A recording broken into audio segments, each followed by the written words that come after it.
এই তোর না বারবার আনার সময় কইছি যে সোফায় বসবি না, কোনো জিনিসে হাত দিবি না, তুই সোফায় বসছিস কেন? হ্যাঁ, যা তুই এখন বাড়ি যা, যা বাড়ির যা পড়াশোনা করবি, যা বাড়ি যা।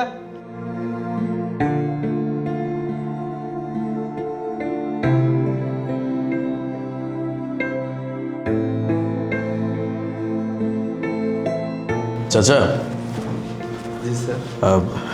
এখানে একটা লিস্ট আছে, আমার যা যা লাগবে এখানে লেখা আছে, আর এই যে টাকা। এখনই বাজারে যাও, গিয়ে লিস্টে যা যা লেখা আছে সব কিছু নিয়ে আসো।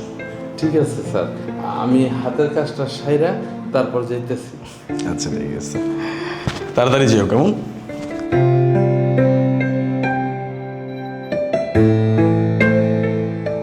স্যার, এই যে আপনার লিস্ট, এখানে লিস্টে যা যা লিখে দিচ্ছেন সব কিছু ঠিক মতো নিয়ে আসছি, আর কিছু টাকাও ফিরছে।